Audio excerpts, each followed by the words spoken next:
Mwenyezi Mungu anakupenda kama ulivyo. Lakini sasa wewe ukianza kujichukia mwenyewe, hata sisimizi zitakwenda kukuchukia.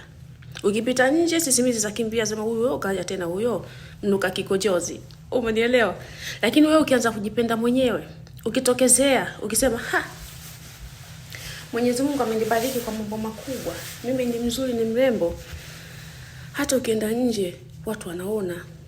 Anza kujipenda mwenyewe. Umenisikia mama? Anza kujipenda mwenyewe kabla huyo mume sijui yule nani hajakupenda nini akupende. Kwa sababu ukianza kujipenda mwenyewe, hata mtu mwingine akija akisema nini wewe unajipenda mwenyewe atakubabaisha.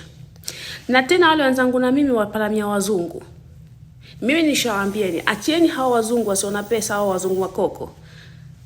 Wewe ukipata mume hata kwa Afrika akipo yule anapatia Mungu atakupenda vile vile, atakukisi vile vile kama yule mzungu unampalamia. Kwa sababu mnapalamia hao wazungu, mnaletwa Ulaya, mkifika Ulaya mnakopo tu apishi.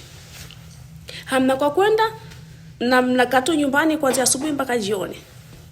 Maisha gani hayo? Si afadhali ubaki nyumbani ukala nini mihogo. Ndio kuja tu niwapatie mchapo, niwasalimie, niwaambieni kwamba Mungu anawapenda kiasi kwamba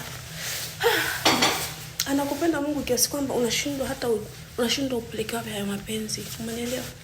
Kwa hiyo nawapendeni sana. Nasemeni kwamba Mungu anawapenda tena kwa namna ya ajabu.